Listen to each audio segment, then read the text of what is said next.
President Donald Trump signed an executive order altering regulations on combating corruption abroad.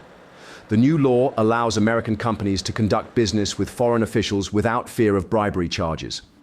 And for those of you that know this, it turned out to be, it sounds good on paper, but in practicality, it's a disaster.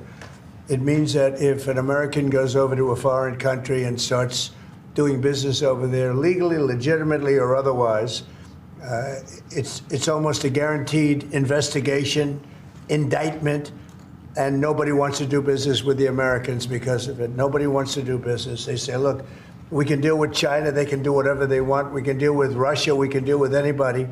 And we have a normal life. You deal with America, the FBI gets over there. They don't investigate death and murders on the street in New York and Los Angeles. They go over and investigate a business guy trying to do business. So it made it very, very hard from a practical standpoint to make deals. They want to deal with the Americans, but they don't want to be under investigation every time they speak to an American, every time an American makes a phone call to somebody in a different country. It's a disaster for this country. And I guess it was a Jimmy Carter concept, and it sounds so good, but it's so bad. It hurts the country. And many, many deals are unable to be made because of it. Nobody wants to do business because they don't want to feel like every time they pick up a phone, they're going to jail. So we'll sign this, and it takes courage to sign it because you only get bad publicity when you sign it. It sounds so nice. The title is so lovely, but it's an absolutely horror show for America. So we're signing it because that's what we have to do to make it good.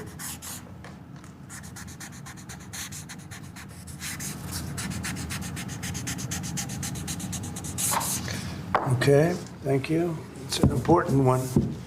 It's going to mean a lot more business for America. Officially, this move is framed as a step toward competitiveness, but in practice, it opens the door to large-scale corruption schemes. Each year, corporate influence over national politics grows stronger, while accountability for violations weakens. Public dissatisfaction in the US is rising daily. Thousands of people are taking to the streets, demanding that President Trump's ally, billionaire Elon Musk, who has taken charge of reforming the country, be held accountable for dismantling government structures. Protests against budget cuts to social programs and the suspension of international aid are just a small part of the broader turmoil gripping the nation. As you can see, we have one simple message, which is, Elon Musk, keep your hands off of our Social Security.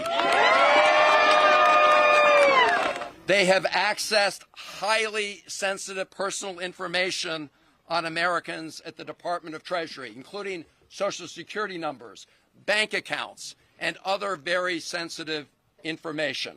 And we have word, there have been news reports, that their next stop after the Department of Education, where they've been, after NOAA, after CMS for Medicare, is going to be the Social Security Administration. And we say, no, keep your hands off of our Social Security.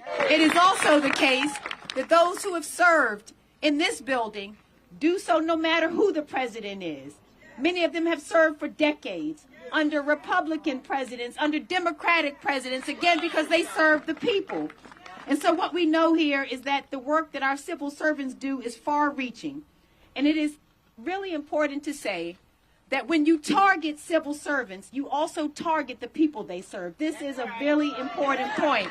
And so it is not just the people who are sitting in these seats, but the people that they serve. None of it is about making our government more efficient. And you know what?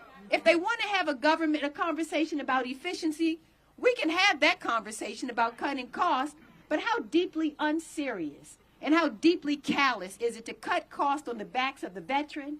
Do we cut costs on the backs of the kid in Head Start, the grandmother on Medicare? How shameful is all of this? How shameful is it? And I want you to shame. This is shameful. It is disgusting. And you know what? Tell me this. And this is important for us to notice. This is what Senator Van Hollen was pointing our attention to. it's all a rouge. What is it about? Does cutting Medicare lower the cost of eggs? I don't think so. How does slashing funding at the Social Security Administration cut the cost of gas? How does firing a bunch of civil servants lower the cost of housing? And how does Elon Musk having access to Social Security lower the cost of prescription drug medications? It doesn't. It's been already a whole month, and we have yet to see this administration do any of what is promised, a single attempt to lower costs for Marylanders or for the American people. Amid these protests, Musk continues to dismantle state institutions with the fervor of Chinese Red Guards, claiming that America will be consumed by bureaucracy and corruption unless drastic action is taken. However, according to his critics, the new reality resembles not a fresh order but all-consuming chaos. Every time you hear DOGE, the Department of Government Efficiency, you just remember it is the Department of Government Evil. All over this country. We've got to meet the wickedness where it is. Leave federal employees alone. The White House and DOGE, which we believe stands for the Destroyers of Government Effectiveness, they've told the General Services Administration, which is the nation's landlord, to start terminating 7,500 every single federal lease across the country. If you think that you're waiting a long time to get your claim processed, if you think you have a long time waiting in an office, imagine what that service is going to be like if you've got no office to call, if you've got no office to visit, if there are no dedicated, apolitical civil servants there to serve you when you want help.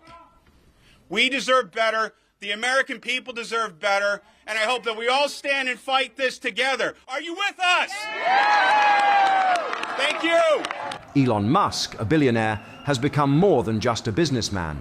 He is now a key player in Trump's reforms. He has been unofficially dubbed America's first oligarch. Musk was appointed to lead the project for the optimization of federal agencies, giving him control over entire government structures, from the Department of Defense to social services.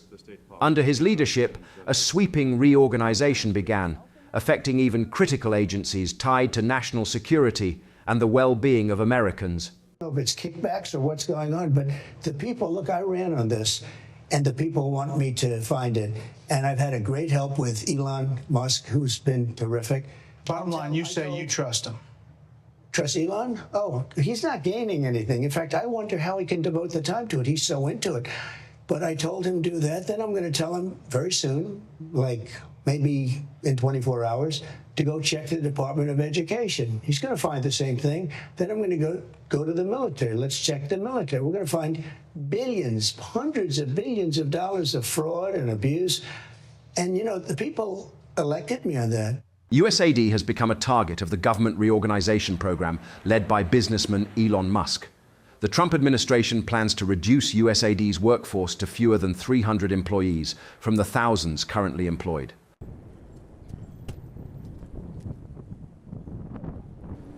Instead of improving government efficiency, Musk has effectively taken over federal agencies, eliminating thousands of jobs and calling into question the fundamental functions of the government.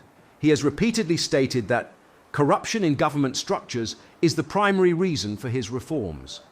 Under the banner of fighting corruption, Musk has begun seizing government resources. Numerous human rights organizations and public sector employees have sounded the alarm. Protests, office closures, and accusations of overreach have become the new normal. The Department of Education has also fallen under Musk's reforms, with employees unable to access their workplaces. We want in. Americans have already taken to the streets to protest cuts to the U.S. Emergency Assistance Program for combating HIV/AIDS. According to the State Department, PEPFAR has saved over 26 million lives worldwide. Founded in 2003 under President George Bush, PEPFAR had enjoyed bipartisan support until recently.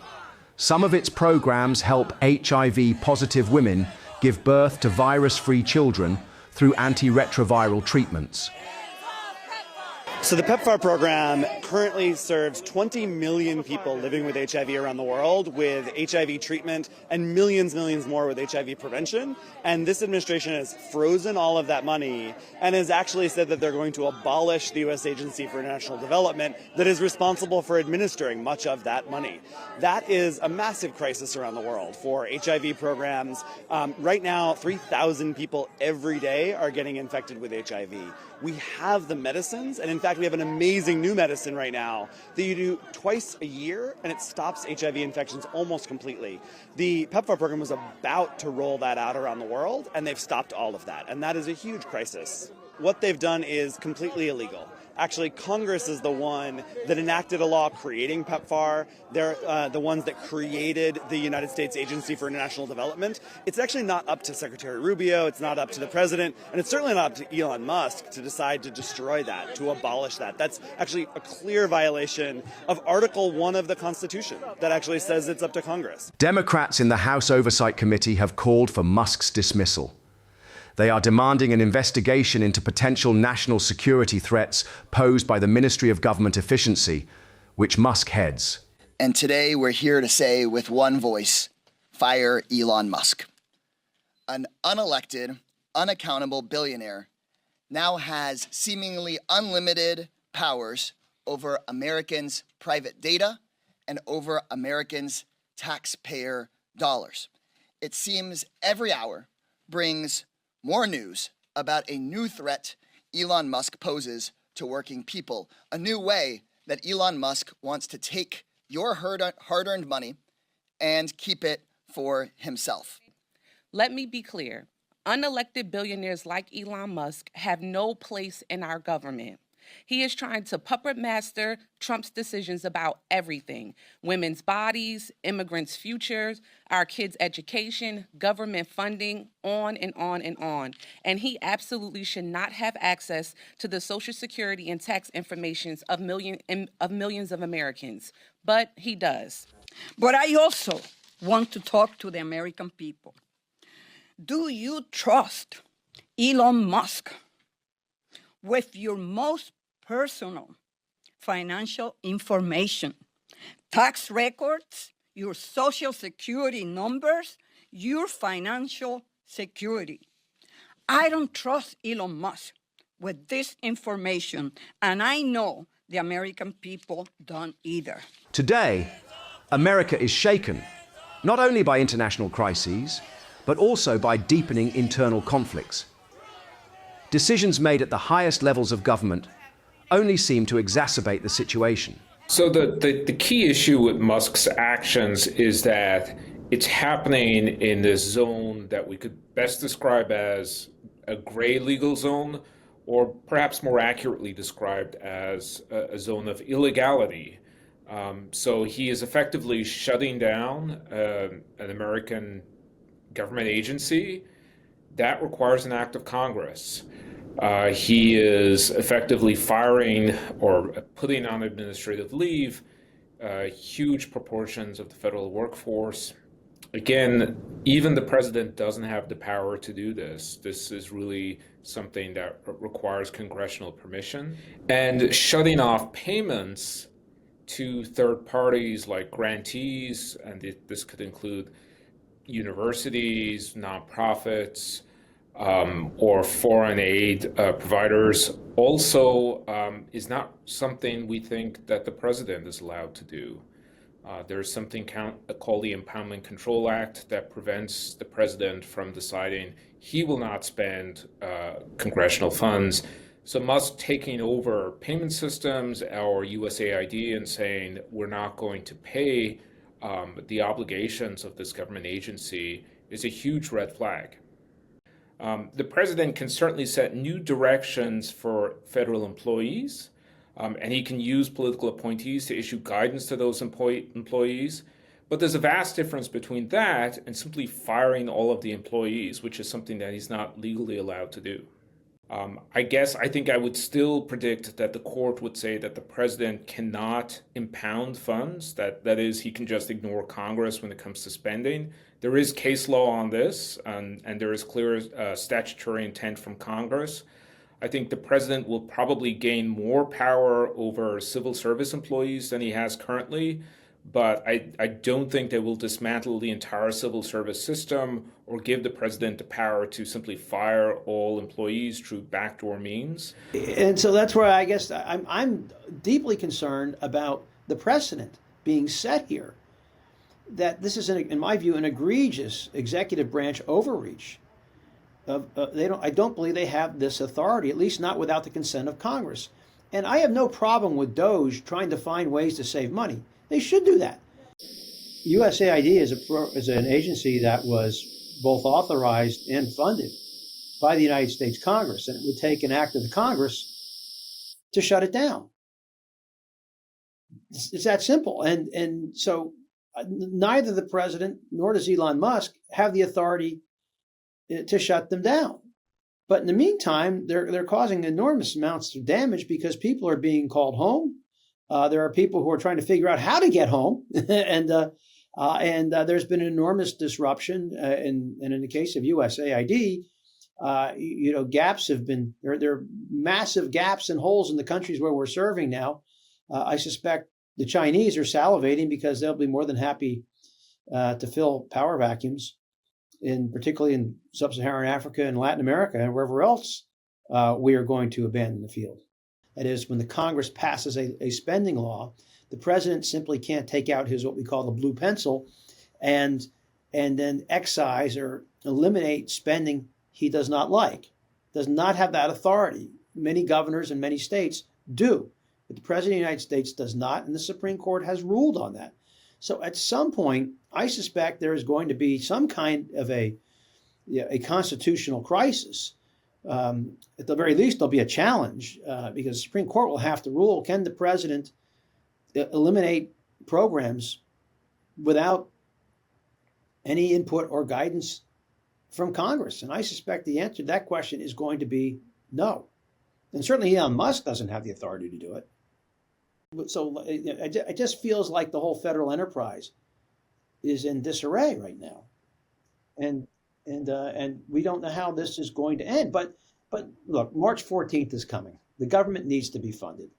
And in practical terms, Republicans are going to need a whole lot of Democratic votes in the House and the Senate to fund the government. And I suspect those Democratic votes are not going to come easily or cheap. They're going to insist that monies that have been appropriated be spent for the purposes for which they were intended. They're going to make all sorts of demands about, for example, that buyout.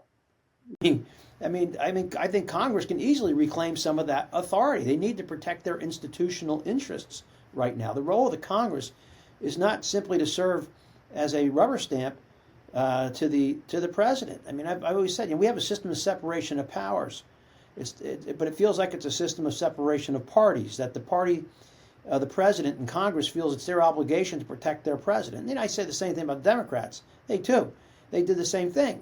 And so, but at some point, members in both political parties need to stand up for their institution. I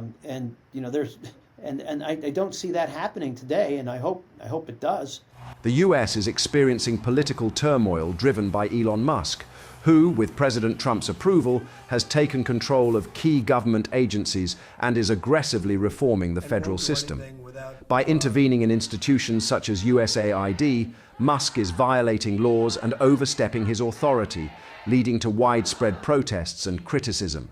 However, his supporters argue that his approach could reduce corruption and bureaucracy, restoring the country's efficiency.